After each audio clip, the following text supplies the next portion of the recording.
Russo and Wearmouth, taken by Calvin Moore. The quick kick from Moore goes straight into the waiting arms of his teammate Chris Mew. Chris Mew from the half-back flank slipped slightly as he came in to have the kick down toward the wing position where Kennedy's taken a fine mark. Thought of a hand pass to Domenico, but now changes his mind. Placing the ball in toward the half-forward zone. Players fly high, the mark has been claimed and it will be paid. Oops, and a trip also to Mace. Could have been a 15-metre penalty there, but the umpires didn't play it. Mason's kick off the side of the boot into the forward pocket it travels. Goad was there, tapped out by Byrne. Goad showing a little bit more pace than Byrne to get to the ball first, but the boundary umpire said it is over the boundary. No one actually made contact. Dacos tried to hook it out. Polkinghorn gets a funny little kick away and taken by Russo. It wasn't the required 10 metres, so he hurriedly puts it down to Matthews, who's been a real champion today in this Hawthorn lineup. Matthews places the ball into Ward Moncrief, who leads out, and Moncrief takes the mark in front of McCormick, who's tried to grab about 5 or 6 metres on the mark, and umpires now will bring him back to where the mark should be as Moncrief tries to line up to kick his second goal. Hawthorn 14-14-98, Collingwood 9-8-62, and Moncrief with a very difficult shot for goal, kicking right into the breeze. Difficult shot it is. Plenty of distance there, but it's across the face of goal. Tuck's in position, but he's beaten for the mark by Bill Pick. We find Ablett showing tremendous pace, coming away from the centre wing. The left foot kick, looking for Moncrief at the back. Cut down, taken by Mace. Mace has kicked towards goal.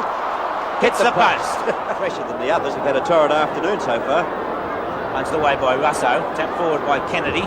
Picked up by Wearmouth, who threw the ball out. It was on the wrong side for Robertson. Tuck gets the ball wide to Eade. Rodney Eade screws the ball back to put it to the centre of the corridor down the ground. It's punched down and picked up by Robertson after the handball came from Goad.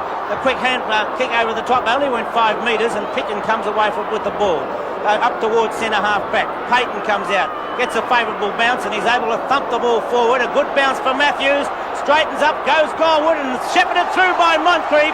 Good play by the full forward to allow Matthews to kick his 4th goal, and Hawthorn go to 15-16, 106, Collingwood 9. And a throw-in will take place halfway between centre wing and half-forward flank for Collingwood. Which means Collingwood are in attack from this position. From the boundary throw-in, they'll have to gain possession and drive it deeper into attack. Tapped out to Russo. Wearmouth was there. Matthews is there. Can't pick it up. Tried to hook it in, but couldn't do so. A boundary throw-in once again will take place, even though the Collingwood fans were appealing for the free kick, saying Matthews put the ball out of bounds deliberately. That may be the case, but no free kick has been paid. Boundary throw-in once again. Collingwood's half-forward flank. Worthington tries to get it out. Can't do so. Comes out to Goad. Thought of a hand pass to Domenico, but kicks high in the air up toward the centre. Pickett went for a spectacular mark, and he's missed it. Tuck picks up his kick, a bad one, goes straight to Byrne.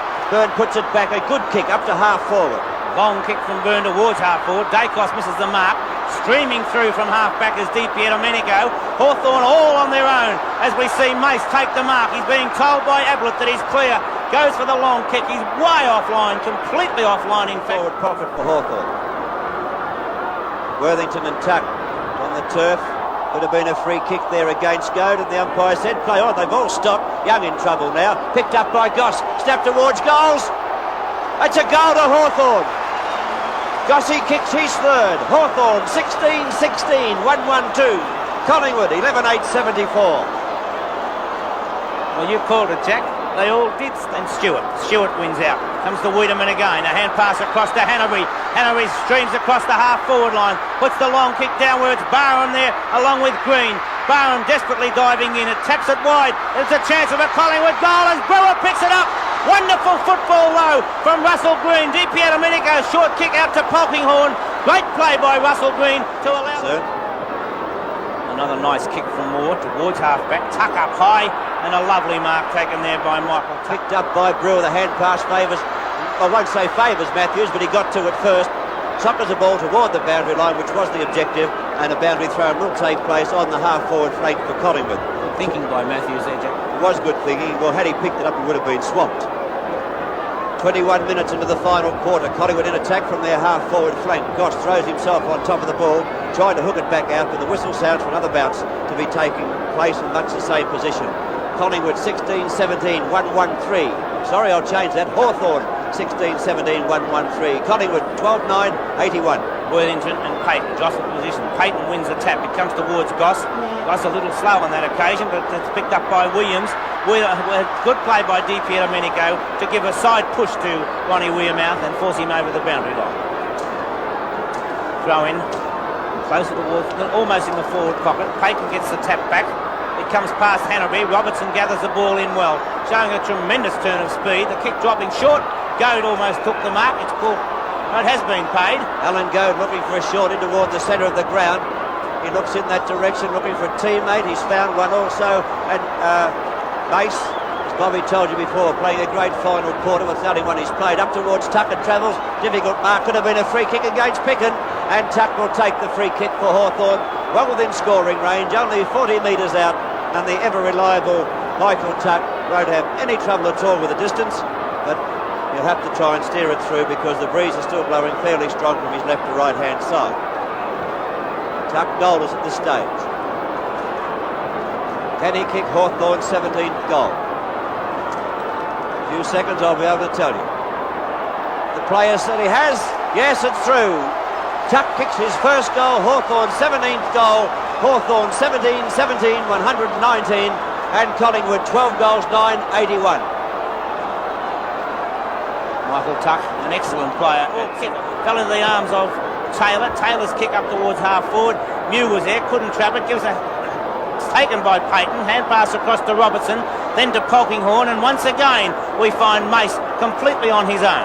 He certainly opened up that forward line, Bob. He leads right away from the opposition. A placement kick in toward the half-forward zone, and Ablett takes the mark for Hawthorn. Well, he's a lot closer to goal than the half-forward line. He's dropped right down to be within 35 metres of goal, and he will now try for his third goal, hopeful to bring Hawthorn's score up to 18-18. It now sits on 17-18, 120, and Collingwood 12-9-81. Ablett kicks as the light is fading. The kick of Ablett's is fading too, a little bit to the left-hand side, and only one behind resulting from that shot at goal. 17-19, 121 is the Hawthorn total. Collingwood 12-9, 81, 40 points behind Hawthorn. Straight down the centre of the ground. Kennedy, a magnificent mark over the top. It'll take a magnificent kick to score, Bob. He's out round about 68 metres, 70 metres from where he'll kick. No, I don't think he'll score, Jack. John Kennedy. The kick dropping short, about 20 metres out from goal, and a timely mark taken by Peter McCormack, who goes out straight away with a handball to Byrne. Byrne towards half-back. Kennedy in position again. This time can't take the mark. Hanbury won possession, then lost it, and, the free kick goes the way of Mark Hanbury. Being held but not in possession, according to umpire James. Hanbury taking this kick for Collingwood on the half-back flank. Not too sure as what to do. Gave a hand pass to Taylor, who drives up with the kick. Over the back will come Kelvin Moore, spoilt the pack, pushed it down towards Rodney Eade on the centre wing position, having time to get a hand pass if he wishes. That he does now to Wallace. Wallace puts the boot into it, up toward Tuck. Tuck and Toomey will fly high. Toomey brings the ball down, taken by Kennedy.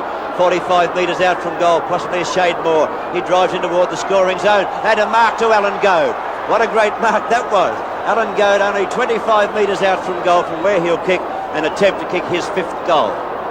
So Hawthorn have certainly taken the points away from Collingwood this afternoon here in front of a massive record crowd at VFL Park of 92,935 people.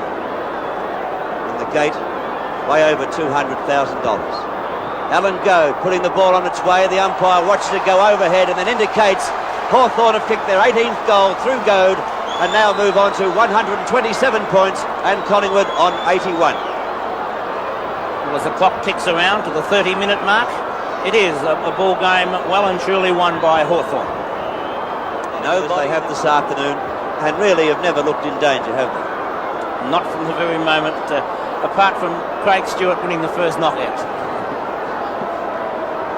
Payton and Stewart. Payton again wins a tap. This time Goss gets it, gives a hand pass across to Ablett. Ablett will go for the short pass, where once again Mace is on his own. Can he get there before the boundary line? A great effort to mark by Mace. He plays on straight away from the half-forward flank. It's a shocking kick once more, though, off the side of the boot as the siren goes, and Hawthorn running out easy winners over Collingwood